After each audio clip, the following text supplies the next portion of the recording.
go in and see if Brother Rich will give you a copy. He has some left, so see if you can get this copy. And there's some great stories from his life here. You know, he walks with a limp. You've seen that? He had gangrene when he was a little boy, and they were going to amputate his leg, and he had a priest's blessing, and it saved his leg. Do you know Brother Richie was a stutterer? Did everyone know that? Do you know that?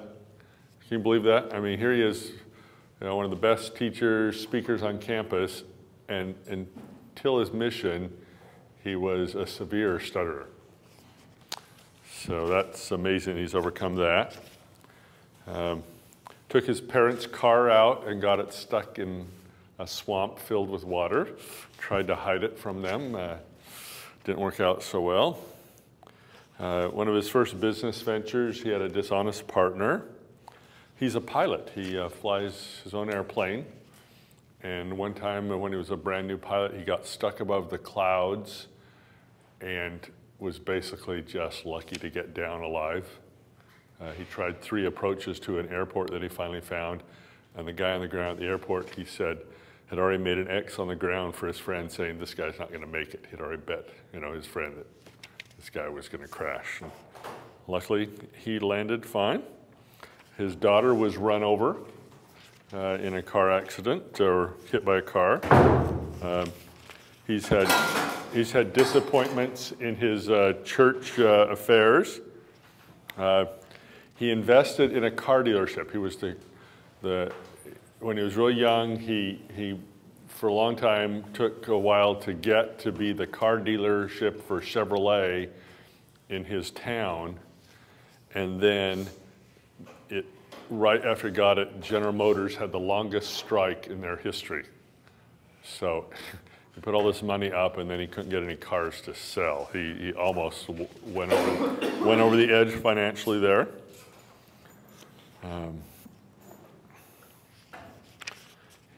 When the moment of opportunity arrives, the hour of preparation is past. He dropped out of law school. I don't know if you know that.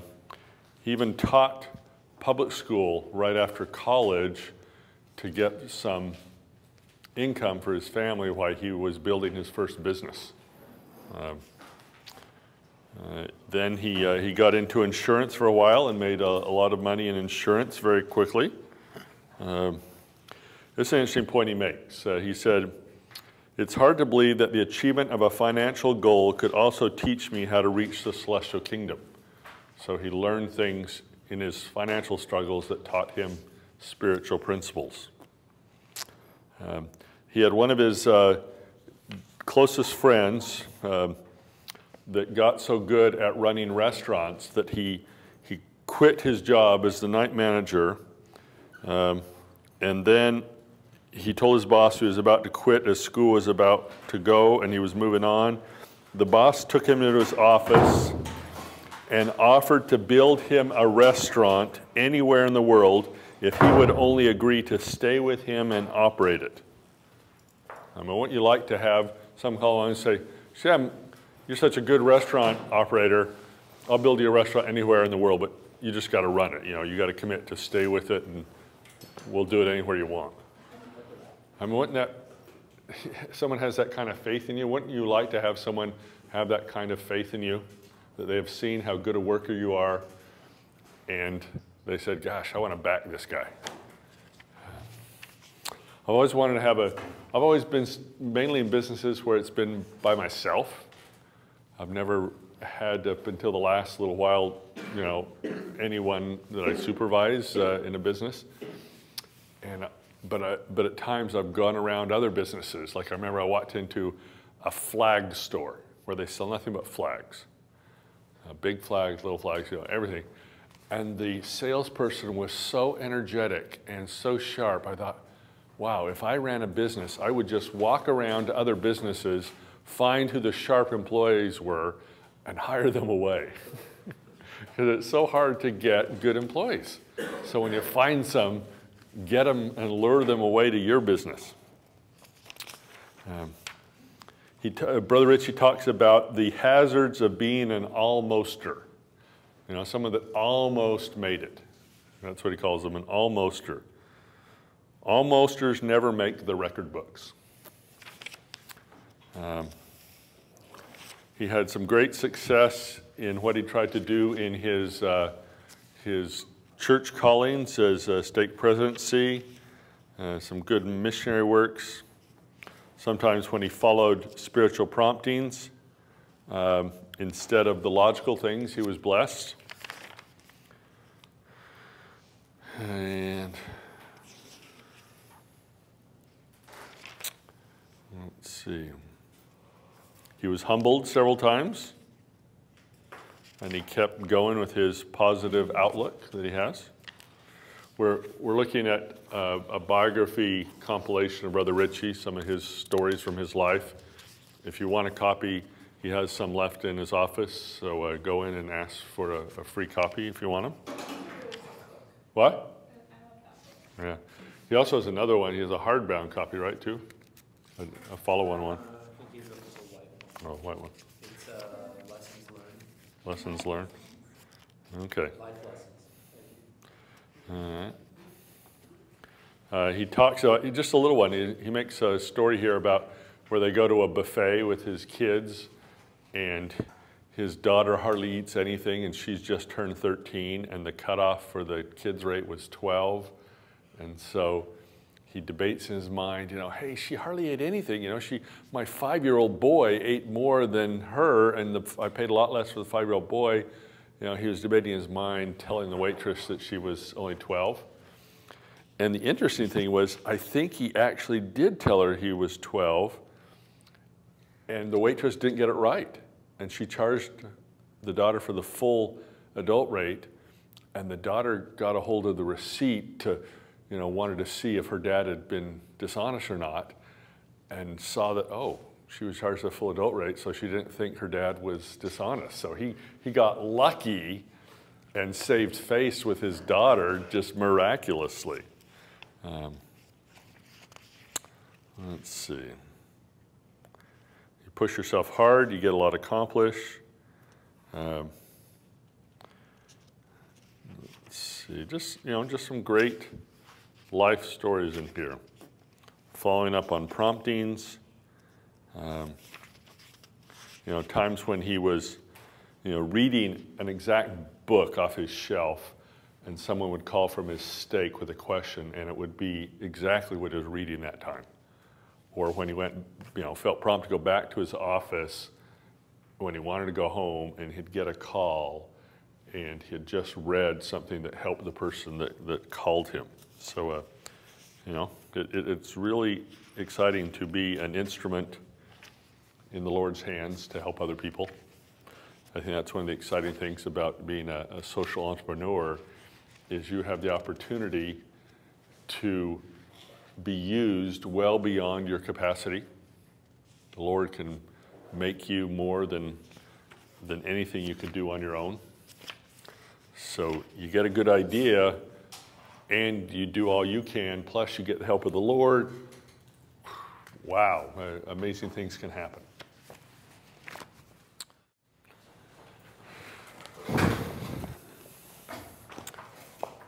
Quote today is a pretty good one, I thought. So think about that. Any of you mountain or rock climbers? If there's no places to put hands and footholds on, really hard to climb, isn't it? All right. Did you see the notice about online evaluations? The business college for a while is doing both paper and online, so they want to see which works best for them. So do the online evaluation. Did everyone get the notice of how to do that in your email? No? Where did it come? Did it come to your BYU accounts? Yeah. Okay, so look back in your BYU account. It's from a student trainings at byuh.edu. Okay. If they've already deleted it, can they get it from you, Anthony? Will you forward it to them if someone? Oh, it's Student ratings. So look for that if you've already put it in your junk email box. Okay, that you get as I said, it's optional, but you get some bonus points if you do it online. In a few minutes, Joni will be doing the in-class pencil and paper evaluations.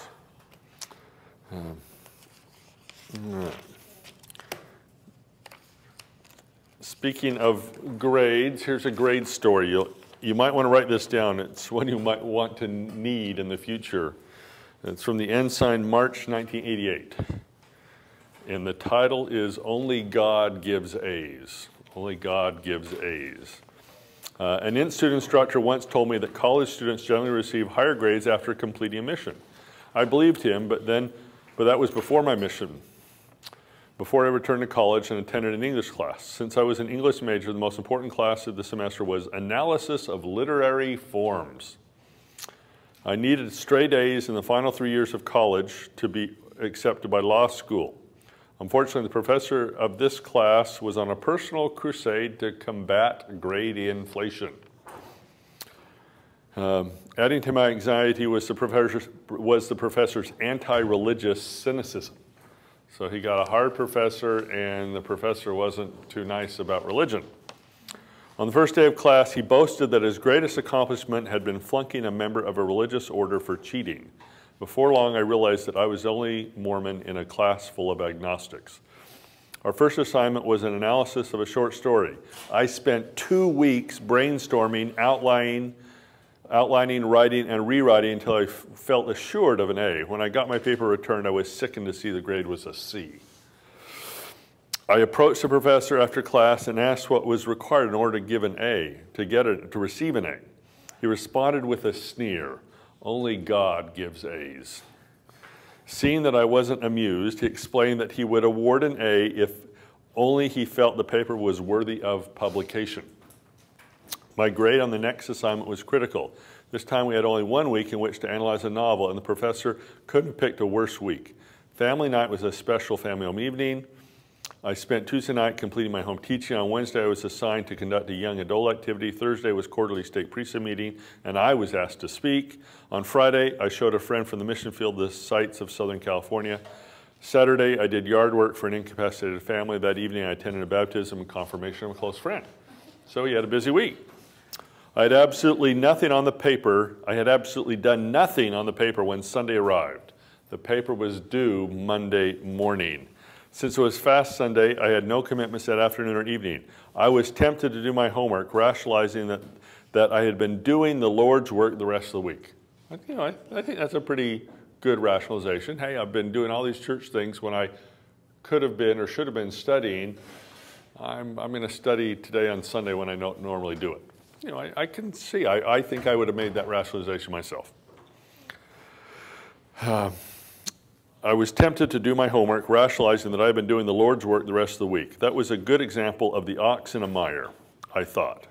Then I remembered that I had promised Heavenly Father that I would never do schoolwork on the Sabbath. Since I had made that personal promise to the Lord, I called upon Him for strength to keep my promise. Okay? I think that's a good rule of thumb. When your promise is wavering and you don't know what to do, call on God for strength to keep your promise. Okay? When I awakened Monday morning, only a couple of hours remained until the deadline. I spent half of the time brainstorming and the other half typing a single draft. I had no time for an outline, revision, or corrections. So very different than what he had done in the last assignment. I handed in the essay fully expecting to fail the assignment. No, I think that's interesting. Expecting to fail, was that not showing any faith?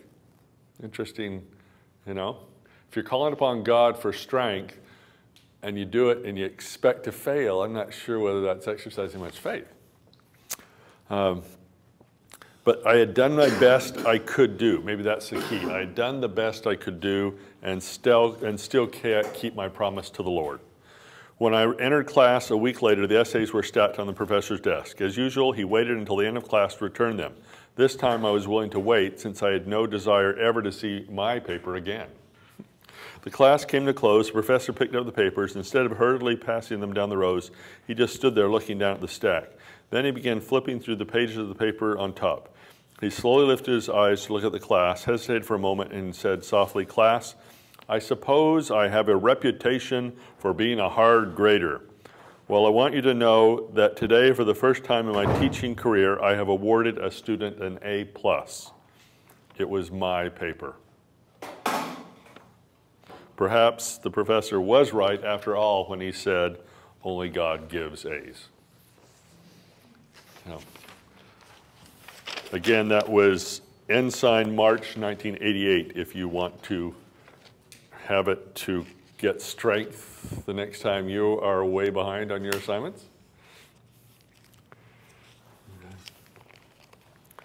Okay.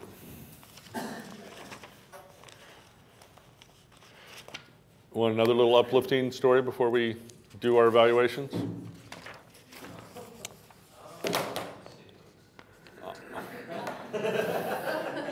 Okay, all right, we won't. I'm just wasting time to not wasting time, killing time till we get more people here. Okay, all right, one more. Even though you might question my motives. All right, this is from Scott Proctor. Does anyone know what website Scott Proctor runs? Good, reasonable guess. Or Scott Toilet Tissue? Yeah, okay. He actually runs Meridian Magazine, which is probably the #1 LDS website for not church sponsored. Would you think that was? You act like you know it. Yeah, meridianmagazine.com if you're interested to look at it. Lots of good articles and writings by LDS people. 4 fire departments were now fighting the fire. 40 or 50 acres were engulfed in a sea of flame, all of it heading toward our home very rapidly. There was no natural break for the fire. I think they lived in Missouri at the time. On the other side of the small creek in the bottomlands was a dry field that led up the hill right to our home. Okay, so small creek, grassy field on the other side, and then his house. One spark, one tiny flame in this mass of dry weeds, and it would probably be a matter of 3 to 5 minutes before the fire would be to our home and consume everything we had. So this is when he was growing up. At this moment, my father and brother came quickly to the house. My dad's eyebrows were already singed. His face was red from the heat and black with soot. He said to all of us, "Come quickly." What do you think he's going to have them do? I believe there's a prayer first. Yeah. We need to gather and have a family prayer. I shall never forget this moment. We kneeled around my parents' bed. My father smelled like smoke and the fire, he smelled like smoke and fire. The smell lingered through the prayer. My father pled with the Lord that our house and belongings and our lives would be spared. He prayed with great fervency. He asked that through the priesthood the fire could be stopped. He reminded the Lord that we had always paid our tithing and asked that the Lord would stop the devouring fire. I was only 8 years old. My heart nearly burst within me in a combination of fear and faith. Can you imagine that? I like that phrase. My heart almost burst within me in a combination of fear and faith. We got up from the prayer. My mother had gathered a few items, genealogy and pictures, some ward records that we had in a little box, and that's all. My father said, "Now boys, this is very serious. You must watch for my signal. If the fire should continue as it is, you must go with your mother and take these few things, and you must run with all your might down the back trail out of the woods. You must go quickly. You cannot slow down. You must bring mother with you and run until you get to the highway," which was about 2 miles away. With the lingering feeling of the prayer and the serious counsel of my father ringing in my ears, he left quickly and thrust himself back into the fire. We were prepared to run. Our hearts were pounding. Now the fire engulfed 80 acres of forest. The flames were so high it seemed like no one could stand even getting near them. We continued to watch. The fire was now only a few feet away from the small, nearly dry creek in the bottomland. One small paper match could have started the field on fire. On an instant, and it was marked deeply in my heart, as the trees and the undergrowth were burning out of control and as the flames came to the dry field, the wind changed directions. I remember not only the feeling, but the sound of the wind going the opposite direction. It was a loud blast and a pop, and the wind immediately came from the north. As if from the mouth of God himself, the wind came with great force and power. The wind blew the fire back onto itself, and within a few hours put itself out.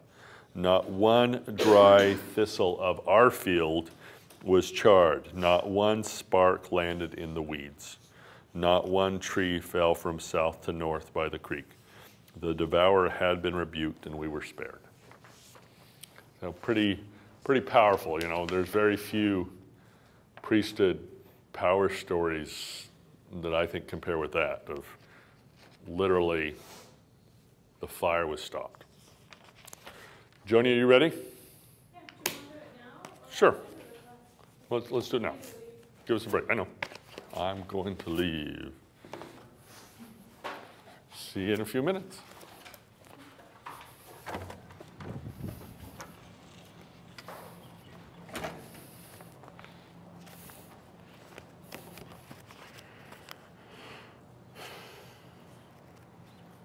Hurry in, hurry in. We're just starting doing the evaluations. Evaluation. Okay. Sorry, I just work. Hey, Carla, can you still hear me?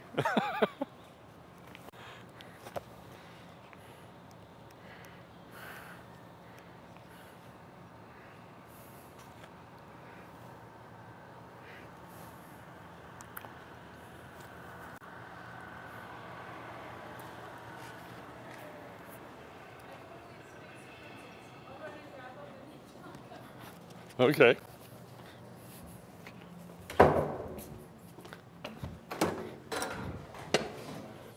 So, Carla, could you hear me outside on the mic still? How far did it carry? Just a few feet. Oh, okay. Oh, I was whispering to Carla. All right. I'm more familiar with the one that hears that.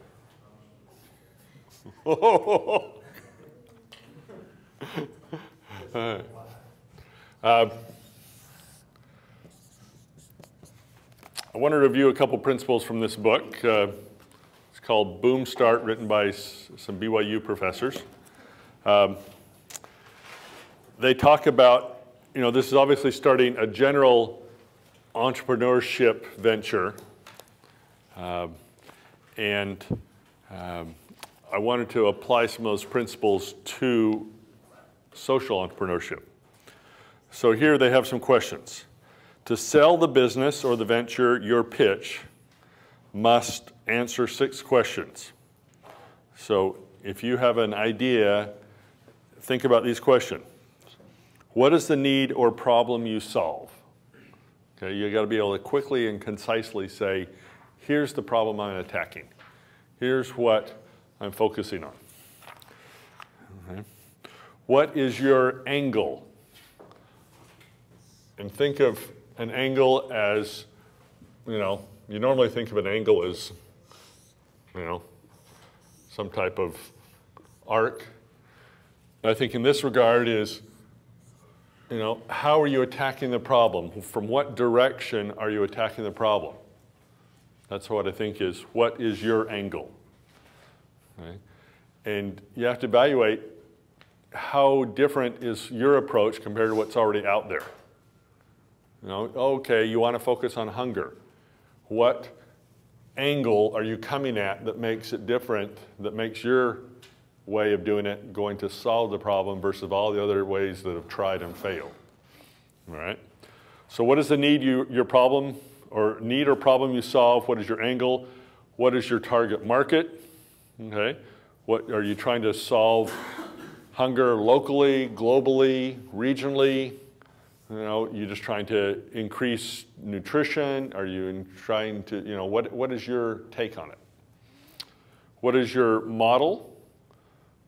What is your competition? You know, could that be applied to social entrepreneurship? Yeah. Do you have competitors as social entrepreneurs? Yep. Yeah. Yeah. You do, but are you happy if your competitors win? Yeah, sure. Yeah. That makes social entrepreneurship different than regular entrepreneurship, is if I have an idea and someone else comes along and steals it, you know, maybe great, you know. We should have invited them in earlier. Yeah.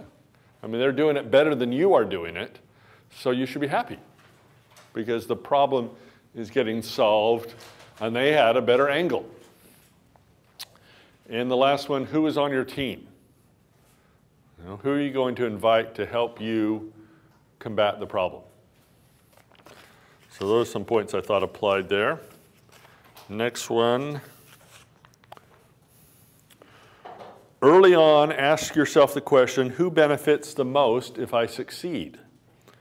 Think through the question carefully because the answer will help you find your initial investors, key strategic partners, and perhaps anchor customers.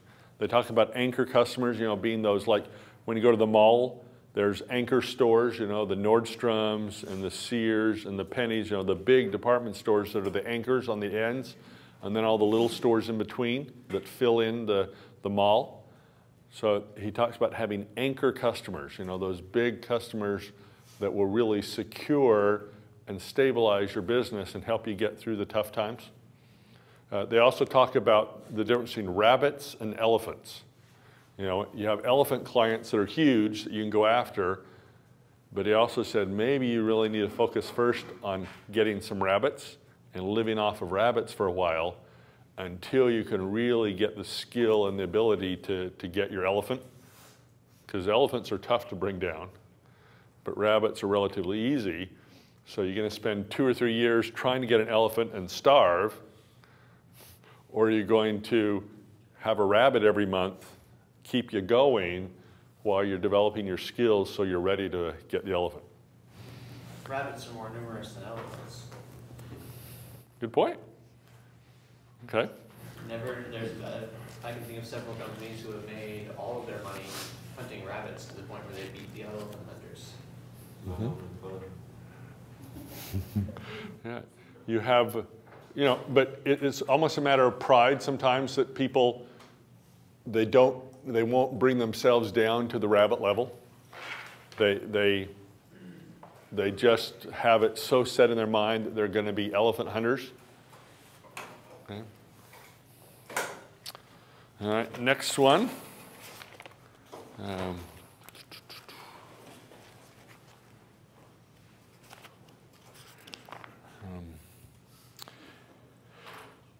Everyone who's ever taken a shower has an idea.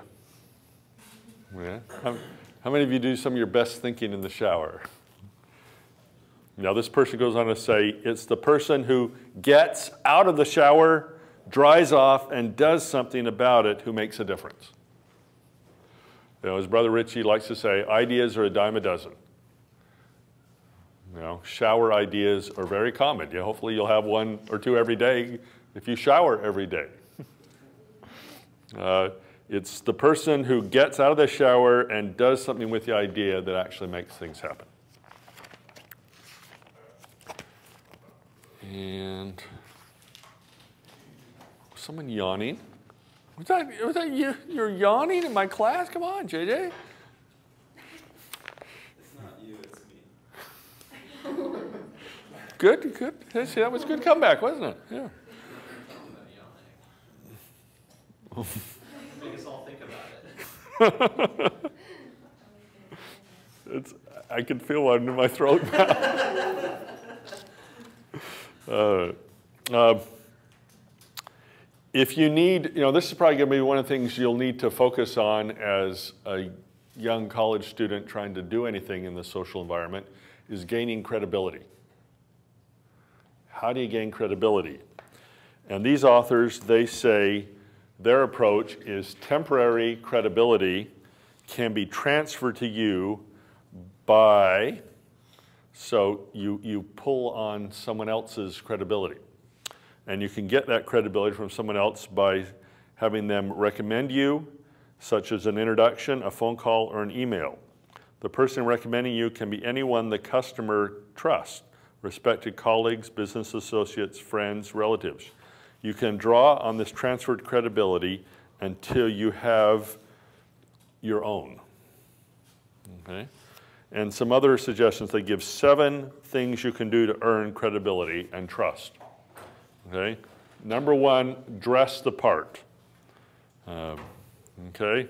Look like you are worthy of someone that someone would give some money to or invest their time and effort in and that will represent you well. You know, if I back JJ and he goes out and says, oh, Mark Matheson is backing me in this venture, well, by inference, JJ is sort of representing me. So if JJ looks a certain way and people have an impression of him, I'm going to have a little bit of that rub off on me, positive or negative. Number 2, speak the language of the customer. And he gives a good example here from a Professor Levitt at the Harvard Business School. People don't want to buy a 1/4-inch drill. People want a 1/4-inch hole. Think about that.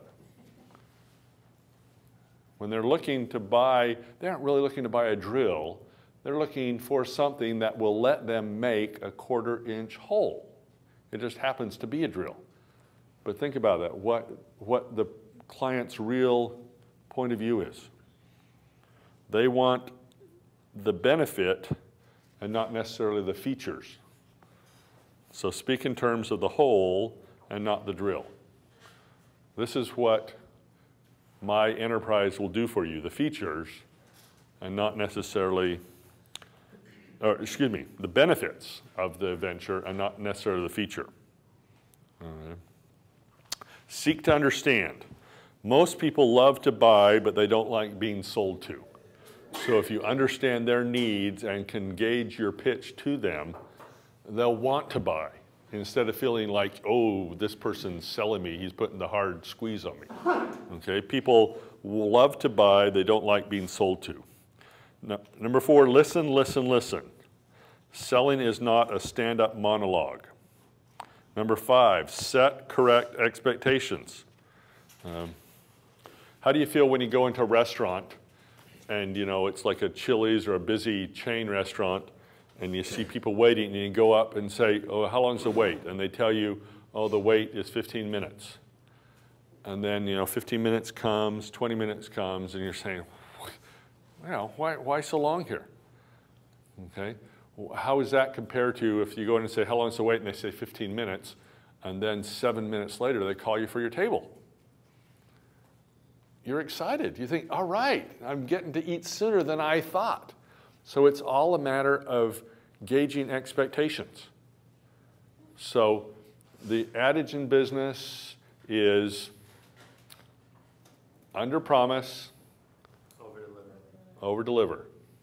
See how the hostess does that at the table?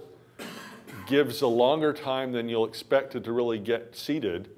And then when you get seated sooner, your expectations are exceeded. Otherwise, your expectations are disappointed. And one of my favorite books, it's called Happiness is a Serious Problem. And it's by, I think, the best American philosopher that's living right now, Dennis Prager. And his thesis is, happiness depends on your expectations. You know? Like Anthony, he's holding out for Barbie. So if he never finds Barbie, his expectations will not be met. And he'll be unhappy because Barbie is not in his life. Okay? Now, I'll take Skipper. Okay. Thanks for not saying you'll take Ken. Does nobody know who Barbie's kid sister is? Skipper. Kid sister. Way too old. Yeah. Okay. But if his expectations are down here and he gets here, he's going to be very happy. Okay? So set your expectations at a reasonable level and let them be exceeded, and you will have more happiness in your life. If you expect to make $1 million 5 years from now, pretty good chance you're probably not going to be very happy because you will not meet your goal. But if you say, 5 years from now, I hope I have a stable job and I'm feeding my family. You know, 2 modest goals. And then if you get blessed, if you've been paying your tithing, if you've been being obedient, and the Lord opens the windows of heaven and pours you out blessings beyond your expectations, the happiness will be beyond your expectations. That. What about the saying to shoot for the stars and maybe land on the moon? Yeah. It kind of goes both ways, you know what I mean? Exactly. Yeah. If you don't. Let's talk about that a bit. I think it's backwards. I think it's shoot for the moon. If you miss, you always land among the stars. I've heard that. Okay. But the basic theme is aim high, because then you'll get here. If you don't aim there and you don't meet it, you'll at least get here. So it is actually the opposite of what I was saying, isn't it? So which way is the better way? I think it all depends on your personal personality and the whole half empty, half full glass or whatever. Because me, I set huge out of the way goals. Like my goal for the first game we're developing is 50,000 sales. And you know what? That's actually pretty reasonable. But if we don't hit it and we get 25,000, I'm still going to be happy. I'm going to be ecstatic. I'll be dancing on the ceiling. I mean, 25,000 sales. That's a big number for me. But my goal is 50,000. I prefer the aim high because even if you like you said, even if you miss the start, you still hit the moon. What was it? A guy in my mission said it, and he kind of put it crude, but then our mission president wrote it down immediately. So I mean, it's kind of gross, but it's better to shoot for the stars and miss than shoot for a pile of crap and hit it. And it's straightforward though. It's better to aim high because I mean, what we're talking about with doubling our estimates is we're giving somebody else a lower estimate so that when we give them what we know we can deliver, they're impressed. But to us ourselves, we know that we can already reach that goal. They don't know that, and we're acting like to improve it. With our own personal goals, we know what we're capable of achieving. What we're giving to other people is a different path. All right. So you think it depends a little bit on your personality, which way you should do it. Michael, do you have a hand up or anything? Anthony. I have a mentor who says unmet expectations brings negative emotions. And I think it's different to have an expectation and a goal. If you have a goal, then it's something we're striving for and you're pushing yourself to that goal. If you have an expectation, it is set in stone, and if it is not met, then you're upset. And negative emotions will come. So I think it's that there is a difference between goals and expectations. So if you're shooting for the moon and you don't expect to hit it, and you land amongst the stars, great. If you expect to hit the moon, you're pissed. Mm-hmm. Tony? I think it also depends on what you're targeting for. Like when you're dealing with, when you're in a business, it's obviously better if you aim high, but when you're dealing with people, I think it's better you put down, you lower your expectations because there's this difference in what you're doing for yourself and what you expect people to do for you. So when you're going for business, when you're trying to take risks, you can go high, but when you want to have people do something for you. All right, so set different levels, whether it's things and goals versus people interaction. All right, Michael? Oh come on, we'll go for you. Hey, are you playing today? Oh, yeah. I have enjoyed Michael's music this semester. Thank you for sharing your talent with our campus. Well, my wife asked me, is there a left-handed and a right-handed trombone, or does everyone play the same way because you're fingering with your... All trombones are made for right-handed, but when I started learning, I learned left-handed, so I know how to do both ways. So you're fingering the keys with your left hand and doing the slide with the right? Well, the thing, if you've got a trigger on the side, it's kind of tricky because you put it in the normal position. You have to put it up to your mouth, and then the trigger will jam into your cheek. So if you're doing it right-handed, if you're doing it left-handed, you have to let the bell hang out more. If you want to keep on doing it left-handed, the one I have back home doesn't have a trigger on it, so I can do it no problem with left hand. Okay. Yeah. All right. Now I've totally made you forget what you're going to say, right? Okay, well, let's see if I can remember what I was going to say. So I like what Anthony was mentioning earlier about the goals versus expectations. The goals are something that you need to, well, the most effective goals are the goals that you set that make you to stretch and make you to achieve the greatest potential that you have. But when you put your expectations too high, you have a tendency to get discouraged. With goal setting, I found that it's important to set goals that make you stretch out and then to constantly review, revise, and see how you're doing on those goals in order to try and figure out if you need to adjust them to up until the point where you actually accomplish what you want to. So. You know, I had never thought before that there's a difference between goals and expectations, so I'm enjoying this discussion. JJ. I agree with what he said, but putting more. What's his name? Gentleman. Michael. I'm sorry, Michael. We're in the same Chinese class too. What? We're in the same Chinese class too.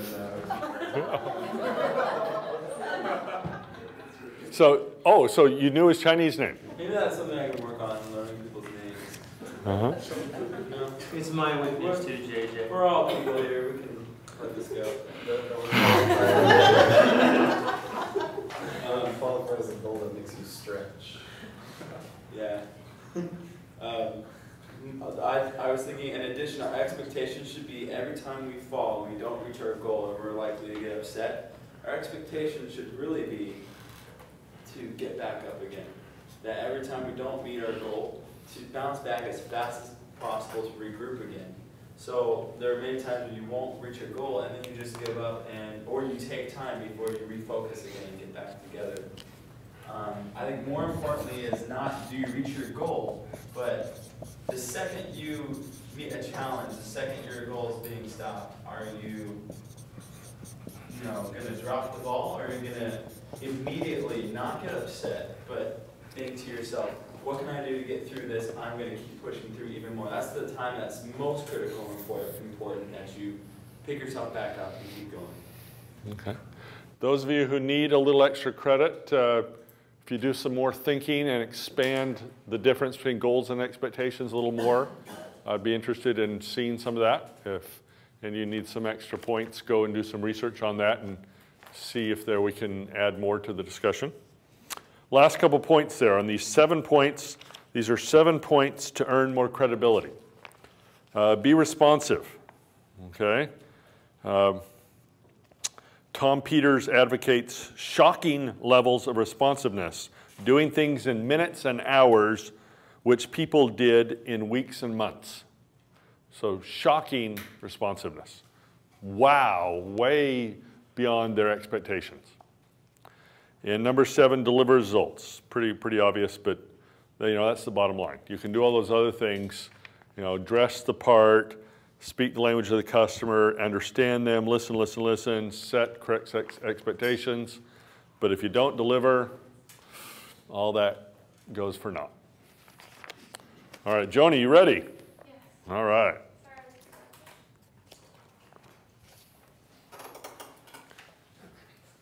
Would someone help her pass out the pencils and things to let it go faster?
Hello. I'm doing well. How are you doing? Good, thanks.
Hello.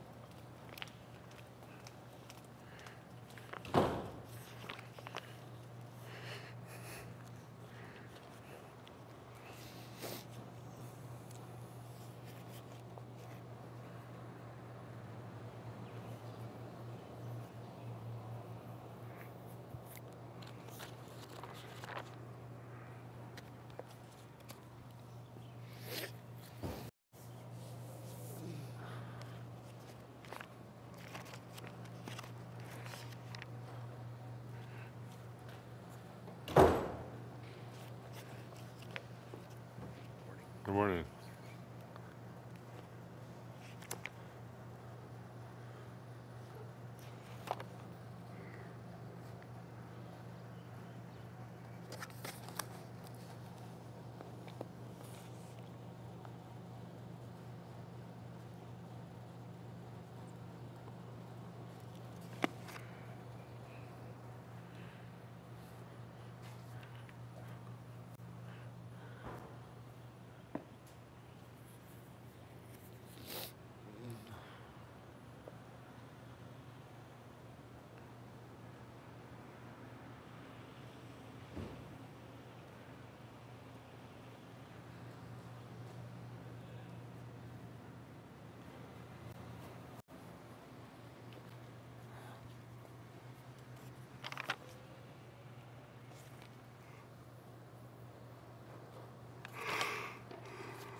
They getting close?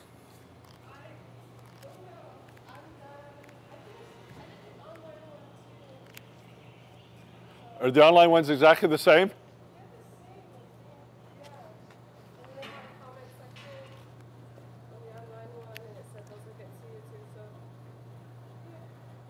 Well, that's a pretty outfit you have on. Are you singing today? Yeah, choir. Actually, this shirt is not for me. This is the choir uniform?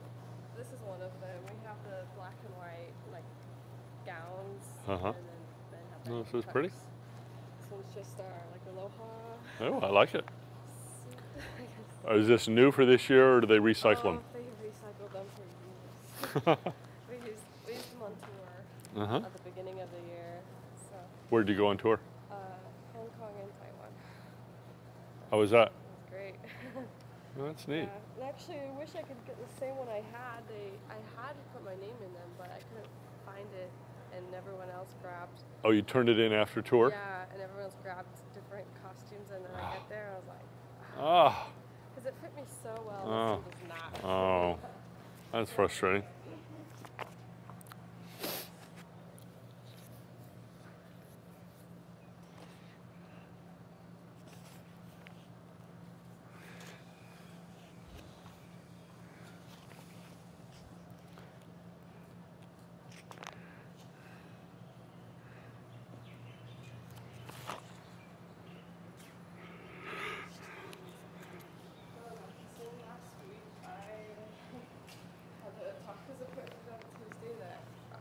Next week? No, last Last week week. I wasn't here. And I asked Tony to let you know on Thursday, and he said he never told you. You never told me. Would you send me an email to that effect, please? Definitely. How's your health? Is it stable, or are you? I feel okay this week. Last week was terrible. The doctor gave me some, like, for fibromyalgia, sometimes they'll prescribe, like, sleep medications or things. And I tried it on Wednesday. And then on Tuesday, I couldn't get out of bed. Oh, Wednesday. I tried it Wednesday. I went to the doctor Tuesday, and then I tried those meds on the Wednesday. And then Thursday, you couldn't get out of bed. Thursday. Yeah, you said Tuesday. I meant Thursday. Wow, that's a great medicine. It goes back and makes you feel better 2 days before you even took it. I wish. No, yeah, Thursday. So then I missed class on Thursday, and not just the morning class, but like all day I was so like, sleepy. I was like, I Yeah, knocked you out, huh?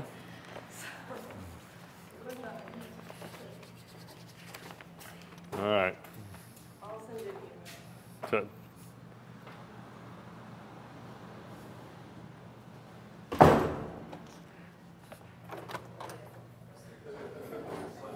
We ready? All right.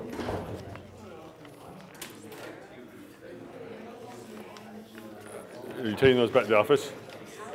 Not right now. Yeah, good. I want to have one student come in and fill it out too that's not here. All right, come on, get out of here. Sorry. I can't believe I forgot those. I kind of lying next to it.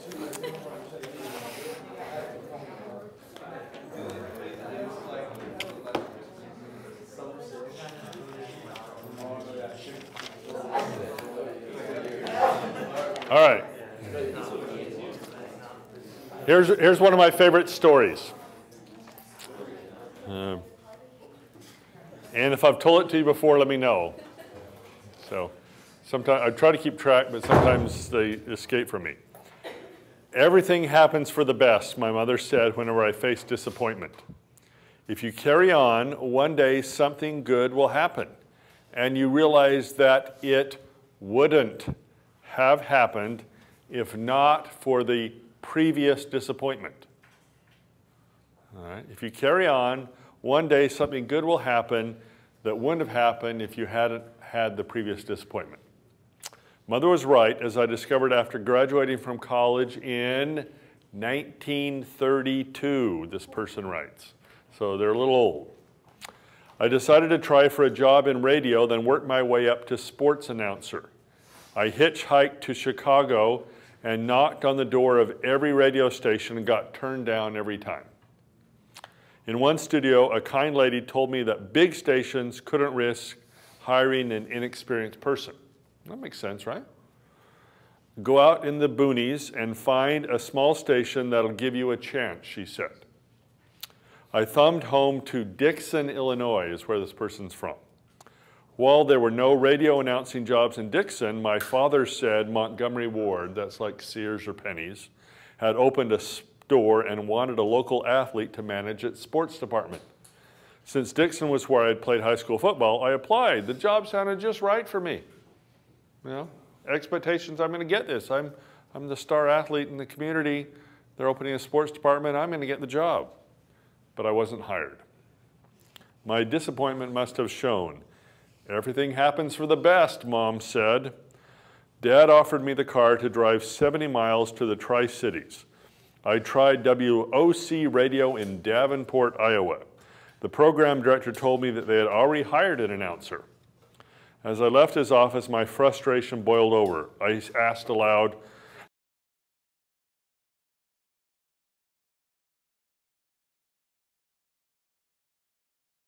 elevator when I heard him calling. What was that you said about sports? Do you know anything about football? Then he stood me before a microphone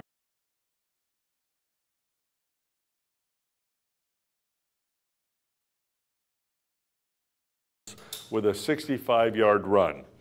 I did a 15-minute build-up to that play, and the director told me I would be broadcasting Saturday's game. On the way home, as I have many times since, I thought of my mother's words. If you carry on, one day something good will happen, something that wouldn't have happened if not for the previous disappointment. I often wonder what direction my life might have taken if I had gotten the job at Montgomery Ward's. Okay. Any guesses of who wrote this? John Madden, that's a good guess. A little more famous than John Madden. Politician. Ronald Reagan.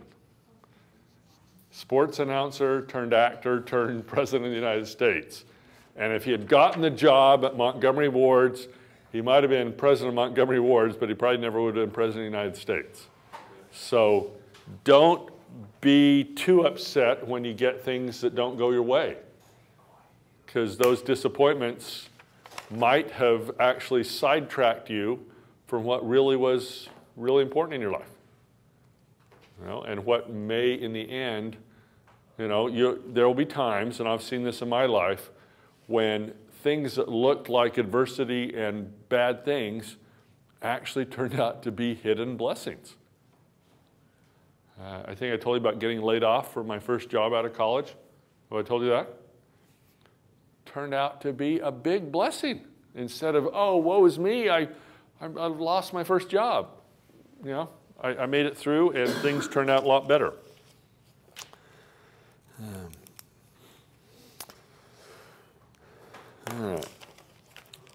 All right, here's an article with a social entrepreneur, and they're helping explain what that is. And the title of the article is Putting Entrepreneurship in the Social Sector. Okay? And 4 Harvard Business School professors have put out a case book, and they argue that the social sector should take an entrepreneurial approach. The big corporate way of reaching social problems isn't going to be as effective as the entrepreneurial approach of impacting social problems. Societal problems are increasingly large and complex, tasking the ability of nonprofit organizations to solve them. A new model for the social sector based on entrepreneurship would allow organizations to create more value with their limited resources and tap additional resources not directly under their control. This is what I quoted from last Thursday when we said the United States alone has 1.5 million nonprofits and other social ventures. You know, there are a lot of them out there. And they have huge combined revenues and lots of assets, and still they aren't getting the job done. You know, 1.5 million nonprofits, 700 billion of annual revenues, 2 trillion of assets, and we're still having all these problems in the world.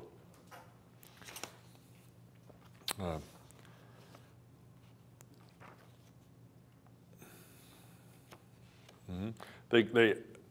you seen this word yet called mission impact? That's a buzzword they throw out in this article. Mission impact. Entrepreneurs who are seeking to achieve mission impact. Max? You just commented something, maybe think back to the assignment we did for today. There's all these social entrepreneurship businesses, and yet we're still having all these problems. And I would almost wonder if it's just because some of them are existing as social entrepreneurship just for the attention that it gets them. Because one thing that I noticed I was doing when I was looking for businesses last night is a lot of them, I would type in social, nonprofit business or social, and I would put it in quotes as if it'd be like a mission statement. And what I would get is links to a lot of websites that really didn't look like social entrepreneurship businesses, or maybe they were funding a small portion of their company, the social entrepreneurship business. They wanted you to donate money to them so they could continue to run that. But a lot of it struck me as very similar to the green movement, where once people caught on the idea that if they slapped the idea green on something, even if it wasn't, they could make more money. And it really kind of bothered me, and maybe that's why it's, we have, according to this report, all these businesses, but not as many solutions, because it's just like the green movement. We have all these green, eco-friendly companies that are really, a lot of studies have shown most of them pollute just as much, if some of them not more, than the non-green companies, because it's a way to make money, it's a buzzword. Yeah, I saw that in your report, that you're taking the class that's one of the buzzwords out there in the world right now. This is a hot topic at a lot of other places around the world, and yet Max points out that maybe it's more of a sham than a real thing for a lot of these companies. That? Ashlyn has a comment. Okay. Ashlyn? Ashlyn, you're on. Hi. I think what I've seen is after we left the small town in India, we had some friends working at big nonprofits, and we started talking a lot about entrepreneurship needed in the social sector. And the problems we really saw that it seemed to be pretty vast. We were doing a lot of research on it, and it seems like there's people who have good ideas or good goals and expectations, but they don't have the skills to carry it out. And they don't have like a mission statement driven organization. So they want to help, but they help broadly, and they're not focused in their initiatives, and so they're not able to achieve set results because they get distracted by other things that can help as well. So sometimes as a social entrepreneur, you're going to have to learn how to say no. Yeah, and they need to direct their funding properly, because there's a lot of money going in, but I don't think people have the skills sometimes to set a goal and stick with one project until it's solved.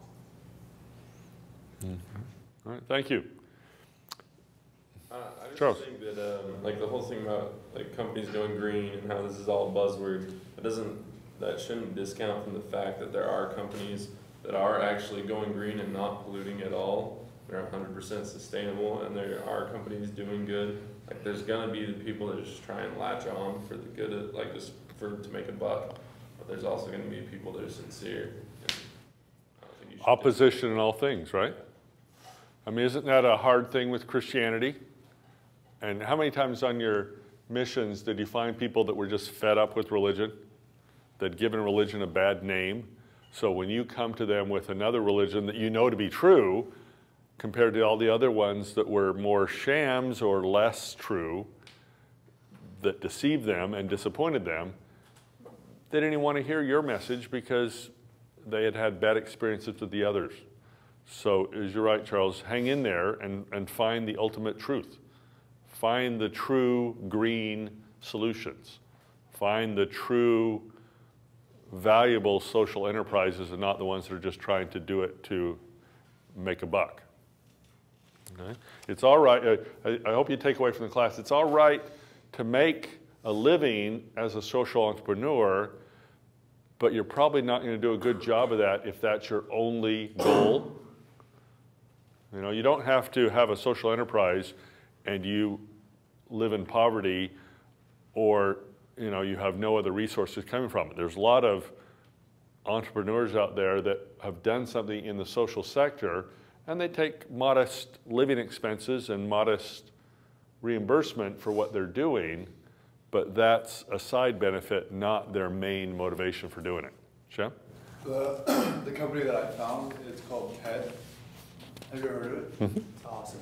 I thought it was genius. Like, they have the TED Prize at the end of the year for the person with the best idea, and they give them $100,000 so that they can actually, you know, expand their idea, their project. Idea worth spreading. Yeah. Let me just read one more paragraph and then we'll move more to this.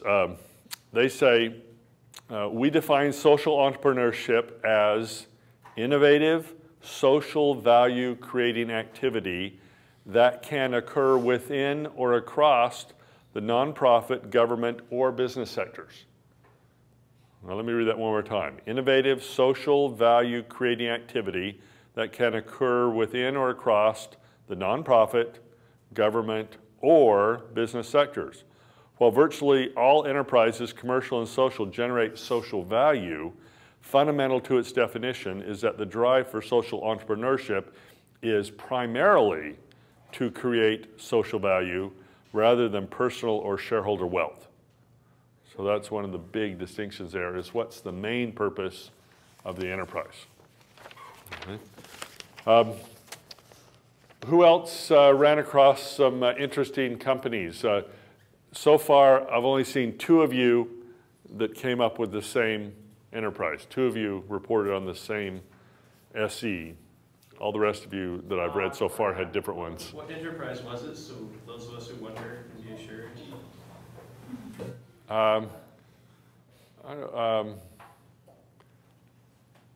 Okay, so you want to know that, so you don't think that. So I'm wondering if it's mine or not. You know, that's okay. But this way you're not naming names. If I can remember, I can't remember the exact title, but it was like husk burners, where you're taking rice husks and using them to create biofuel, and then recycling the ash. Okay, it looks like an interesting company. Just reporting that, you know, 2 of you reported on it as well. How about Andres? Tell us about yours. You had a one. Basically, mine is about one of my friends, Nathanael Ulinek. He was a former student here at BYU. We used to be roommates in 2008 before he started his nonprofit organization. So basically, what Nat does. Where is he now? He left BYU Hawaii. Where is he now? He's in Haiti right now. Haiti. Well, he's from Haiti. So basically, he went to Haiti the first time, and he helped LDS missionaries. So basically, he trained them in leadership and how to start their own businesses. So then he came back, and so he developed this nonprofit organization with his wife. So then they went to Brazil. So I don't know, they went for internship for this huge enterprise that help people to start their own English school. Okay. So now Nat is in Haiti. So he's starting this kind of English school so he can help those LDS missionaries or return missionaries so they can learn the language and they can have more opportunities abroad. And so he's gone back to Haiti one more time? Yeah, one more time. So now... After the earthquake, or was it there before? Oh, before, no, after. Okay, after there. So basically, I asked Anthony to go online so he can find the mission of his non-profit organization. Because before the earthquake, he was trying to help just the LDS missionaries. So after the earthquake, he's trying to help every single person. So it doesn't matter what religion or... Mm-hmm. I think that would be a especially tough thing in Haiti. Ashland said, you got to say no sometimes. You know, people want you to do everything. I'm sure in Haiti that's a problem right now, is people have so many unmet needs that, you know, as you said, he's trying to help everybody, and that might actually be a detriment to it. Well, basically it's kind of hard because there are so many people who try to take advantage during those times because they just asking for money, you know, like donations so they can help others. So, but what he's doing right now is trying to get like a lot of people so he can train them and he can show them how to start their own businesses. So that's basically the idea. When you knew him here at BYU Hawaii, was he already wanting to do something social? Yeah. The thing is, he comes from Haiti, one of the first country. Yeah. And since he was a little kid, he went to Dominican Republic. So he was working the sugar plantations, and he learned the language of Spanish. And then he joined the church and he went to Canada, where he learned Portuguese and a little bit Italian.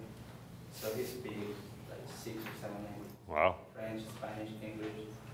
So he was trying to help to start new businesses, and so basically that was his idea in order to help his own people. And I guess what he's trying to do is to fulfill the prophecy of President McKay to go back to his country and help those who need help. Sounds like he's doing it. Good. Thank you. Who else had a unique, interesting SE that you want to tell us about? You guys had good ones. I mean, I thought a lot of you wrote that you liked this assignment. In fact, that reminds me of Thursday's assignment is to do a Survey Monkey that I will send you the link on to. Survey Monkey is the name of a survey service. To rate the assignments.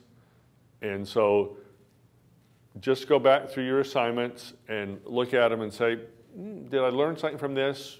Would I recommend keeping this assignment for the next semester, or improving it, or discarding it?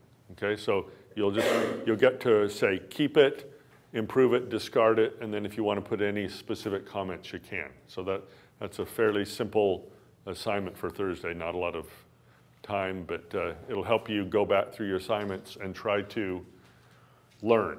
I think that's one of the hardest things I've struggled with in this course. I've sort of looked at this course as a new venture. When I came here, I had basically a page and a half of materials that were given to me from the last person that taught this course.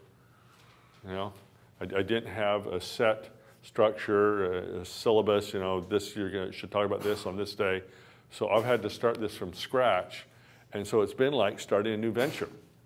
And one of the main purposes of this is to help you learn. Not to just dump ideas into your mind that you're going to forget in a few weeks and just regurgitate for a test or something.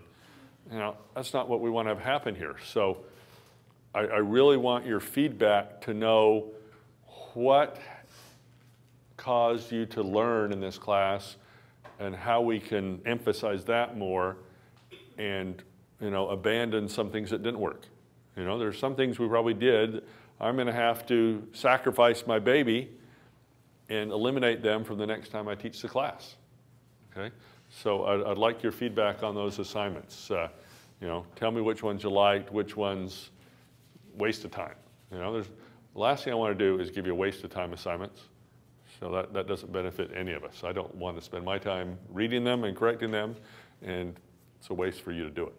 So that's for Thursday is you'll see that link that you'll go to, and you'll be able to fill it out, right?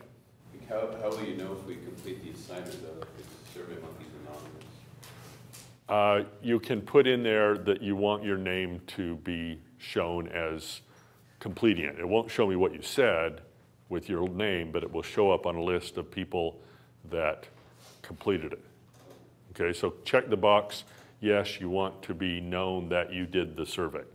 Okay? All right. Come on, tell me some more about some of your social entrepreneurship ventures that you studied. Charles? Another group, it's like a Shoka that I wrote about, but the one that I thought was cool that I didn't write about was the Patagonia company. The guy who started that just started buying up land in Chile, in the area in Argentina, and just buying and basically creating a national park for everyone down there. Just some random white guy, because all the companies down there building dams and stuff and ruining rivers. But he created the 1% for the Planet Foundation, where they go and just get every company they can to give 1%. So it's kind of cool. Mm-hmm.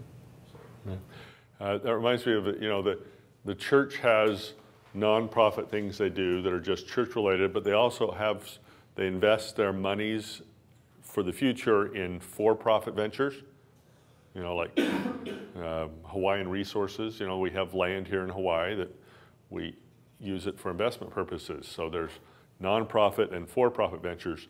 The for-profit ventures, they take 10% of their earnings from the for-profit ventures and put them in a foundation to give back to different charities.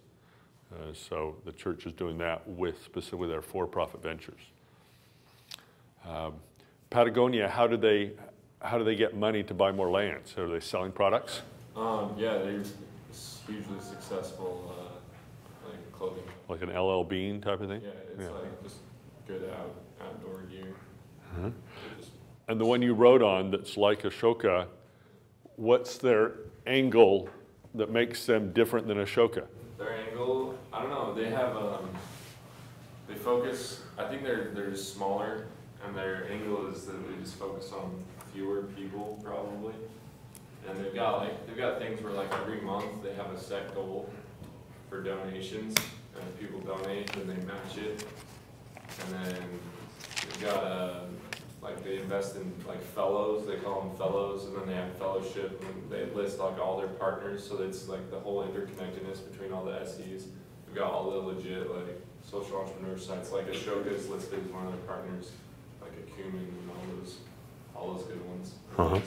They're just doing the same thing that Ashoka's doing, but I don't know, I think they're they're not as particular about, or they're not as, like Ashoka only invests big, right? They'll do smaller ventures? They invest in like more unproven SEs. Okay. So like they're more, I don't know. Yeah. Ashoka wanted to make sure the people they fellowshipped were people that had the potential to really hit it big. So they're willing to take smaller risks. Okay, so they're doing an Ashoka Mini. Yeah, they had like ridiculous ROI, like $904 million like return on investment. Like they get like 3 times as much back, like from all their investments, make this ridiculous amounts of money. So they're investing and it's working really well? Yeah, and their companies are all like, they're doing better than everyone else pretty much. And what's the name of this one? Echoing Green. Echoing Green. So are they focusing on green? No, it's like, that's a poem. It's a poem. They even say that on their site. They're like, oh, this isn't like how everyone's going green. This is from a poem, and it's like got the meaning to their whole like business. Do you see a problem there? They have that green in the title of their company, and yet Charles said, no, that's not really what they're doing. So their title throws people off. Yeah, probably. But I don't think they have that problem, really. It doesn't seem like it. Okay. Well, they tell everyone, they're like, no, it's not. But they are focused on making their companies like sustainable and stuff, but it's just not their focus. Uh-huh. All right, thank you. Who else wants to share what you read? April. There's this young lady, she's 25 years old. So she graduated from an elite school back home in the Philippines. So she graduated in business. And then she started a small project in an elementary school, a public elementary school, where she teaches the mothers of those kids, because they're waiting for the kids to finish school, to make some bags out of old rags. So the name of her, sort of like a business, her business is Rags to Riches.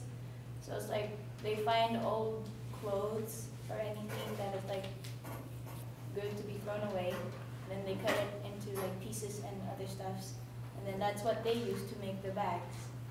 So she started out with that in elementary schools, and then she invited designers, volunteers, to teach those mothers. So she started out with 4 people in that group, and then it moved on to like 40 women now from that specific community. And this is the place that she was teaching was in in a really poor area.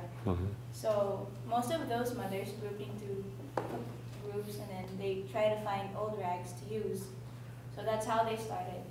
And then it wasn't until they invited one of the best designers in the country to teach how to make bags. And then it started off as like, so then the business went on to the market. So, and then she eventually got recognized by the Rolex in Switzerland and was given an award of $50,000. There's like five of them. And then now the business is running like really good. She had what I admired the most was that most of the women were underpaid.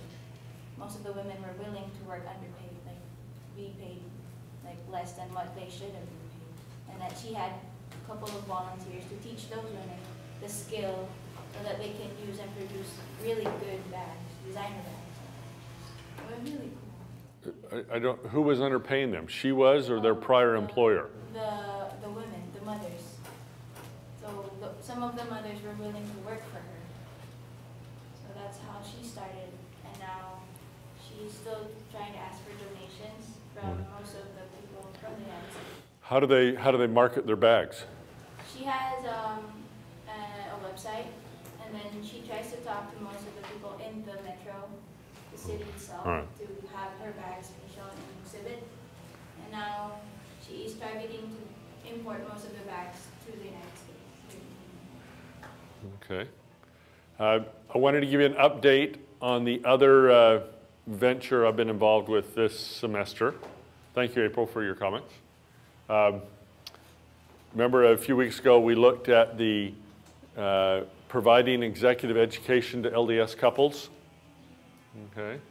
So I was looking at a week-long program. Now it's shortened to do a day and a half. And the powers that be want to put it the day after the Conference of Champions in March. So instead of being a week-long event by itself, they want to put it after the Thursday Conference of Champions on March 24th, Thursday, have it be Friday and then half a day on Saturday. So I've had to sort of sacrifice, my big idea and crunch it into a day and a half if I want BYU Hawaii support. So that's been a trade-off that you have to look at. You'll always have the big ideas that you have, and then someone comes along and says, well, I'll help you if.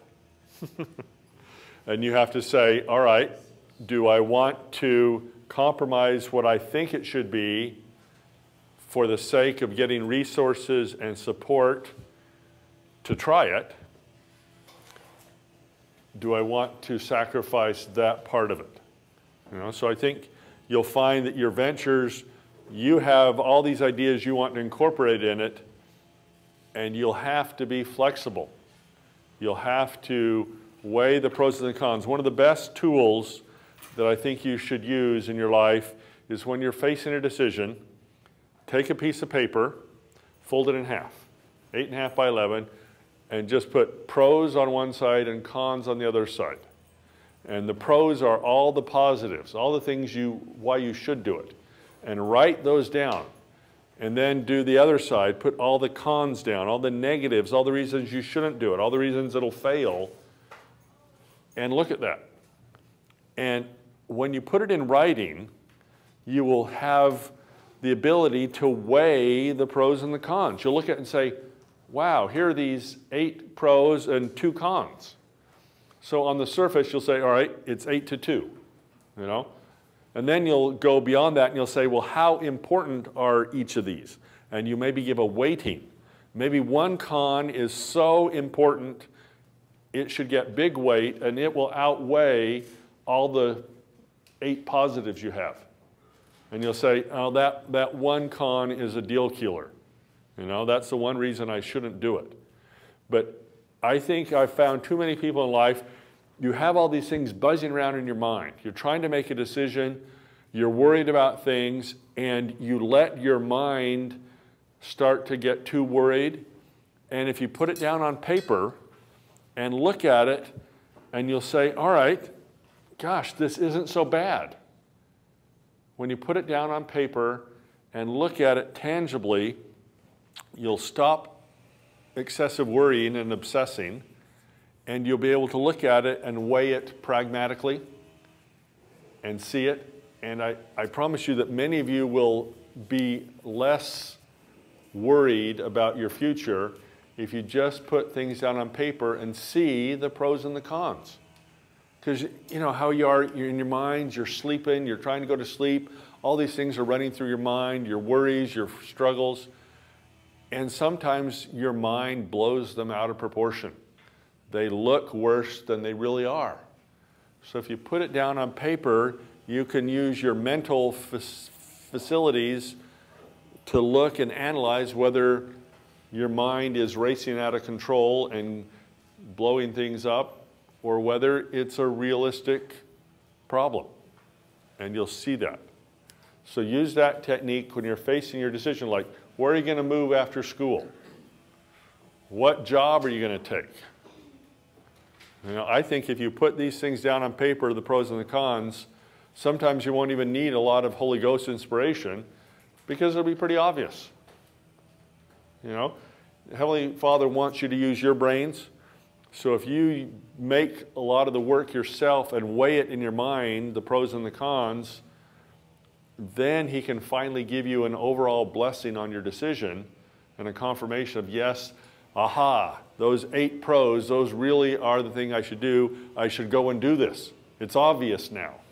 And you won't need to wait for the lightning strike from the Holy Ghost to wake you up and make that decision, because you'll have already done most of the decision work yourself.